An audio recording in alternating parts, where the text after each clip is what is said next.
Good. Now I want you to tell your story.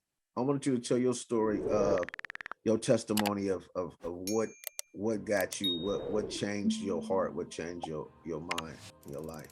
Man, I tell this story all the time. You talking about far being with Christ, right? Yeah, yeah. Yeah. So I tell this story all the time, and some people flip out because it mess up their theological standpoints, man. But when you experience one thing I know about Christ, man, when you experience something with him, man, can't nobody take that experience away from you, man. So Come on. actually, man, one day, man, and one day we was having a meeting in this pool hall. It was actually about probably about 300, 400 against disciples here in Houston, as a matter of fact. So you had some from the south side, and you had some that from the north side.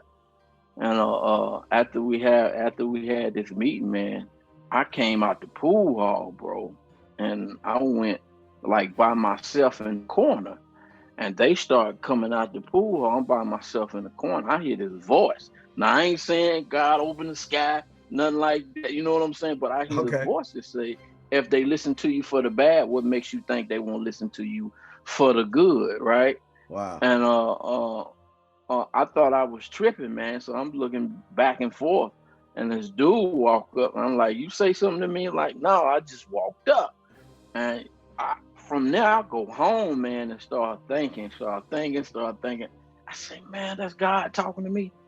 And actually, bro, I end up calling a couple of cats that have rank. You know what I'm saying? They have ranking. And I called them, man. I was like, and it's a backstory what I'm about to tell you. I called them and I told them, man, I'm done.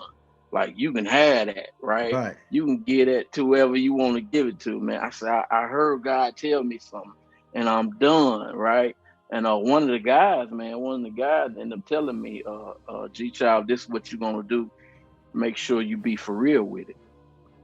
And I always keep that with me. Wow. What made you obedient to that voice? Because you could have said, "Man, look, you could have just brushed it off and like, oh, I'm with this." You know what I'm saying? Well, well, I I I think, man, for me, I always think that um you always have somebody praying in your life, right? And Right. then and then over the years you always have somebody that may be coming to you telling the gospel or telling about God. Not just that, I also had a homie that was a blood, man, and his life was transformed right Okay.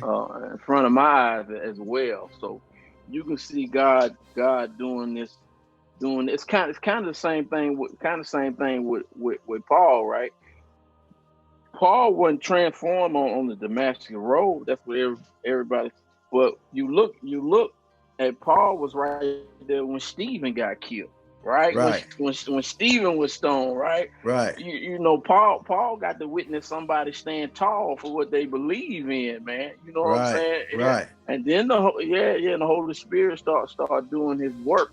Right. So I can say probably month after month, year after year, however it go, you got people that's telling me about God. Then I see some people change. So you can even say that the Holy Spirit was already doing His work in me.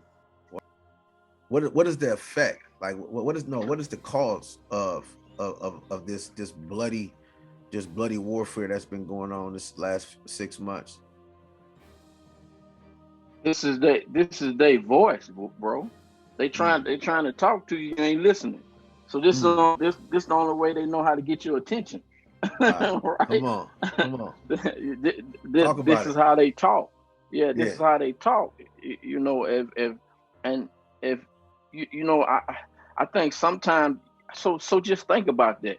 You got this bloody murder that's going on, and probably in the same spot where those bloody murders going on, you probably got five churches right there, Wow. right? You see what I'm saying? Wow. So check this out. We out here, y'all not coming to us.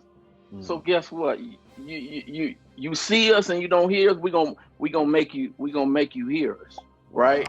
And Yeah. then even though that's their way of talking, they not thinking they about to die or get 30 years, That's right? right. They just trying to get you to hear them, or to understand them, man.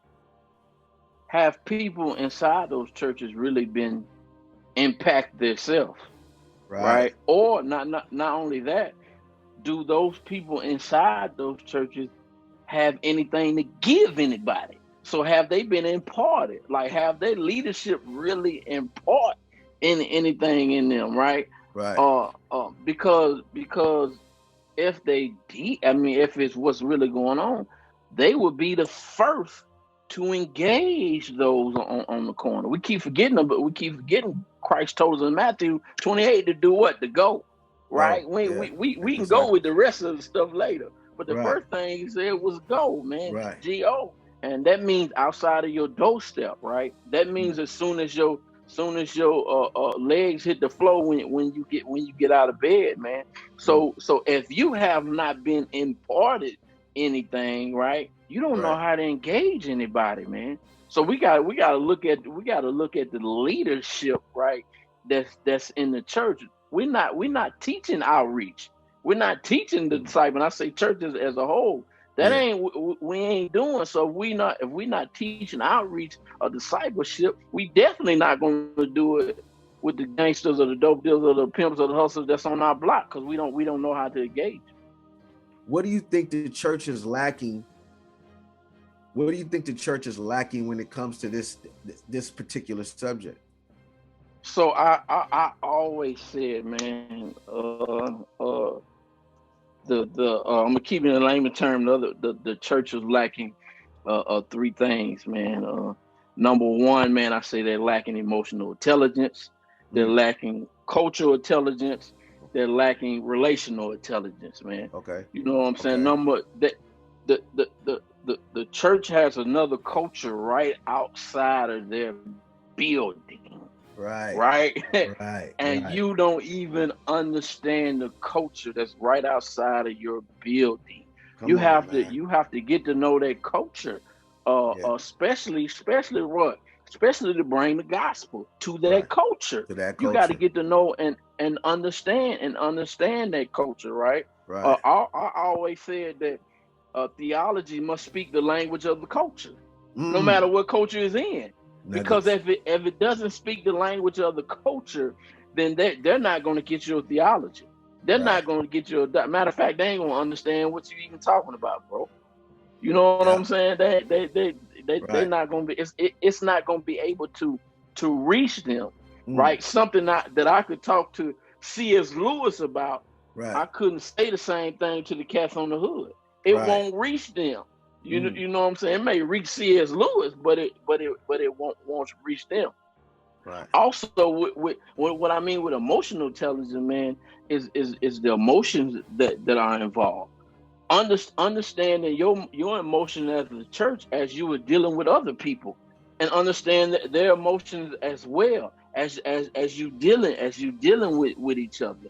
Right. So it's a lot of, so just think about, man. Somebody's kid just got killed yesterday. Right. Somebody just lost a job today. You know what I'm saying? Right. Somebody ain't got it. Somebody won't have a meal to tomorrow. You know what I'm saying? So Yeah. emotional intelligence has a lot, because your culture that you need to understand, man. They going through a lot of emotions, Right. right? And you got to be able to understand that when you deal with them, as well as your emotion as well. And then relational, bro. The church just not the church don't want to be relational, Mm. right? It's kind of like, do you remember the old saying, build it and they'll come? That's a lie. You know Right. what I'm saying? You Right. gotta be you gotta relate to them, man. And on the way you can start relating to them, man, you got to engage. That means start a friendship. You know Right. what I'm saying? You gotta, I mean, just think about it. What It's not that many pastors that really go out to the corner like, man, I'm finna start a friendship with the Right. neighborhood cat on the block. You know Right. what I'm saying? We, Right. we should be looking for the influencer. You know what I'm Right. saying? I need to start a relationship with the influencer, right? Right. Because Right. that's what the Right. gangs did. They for the people that influence, right? Right. We should Right. do the same thing. I'm looking for the influence. Let's start a relationship, right? And Right. I think that's what's missing, man. The church is not engaging, and if you ain't engaging, man, you're not leaving the impact on nobody's life. Yeah.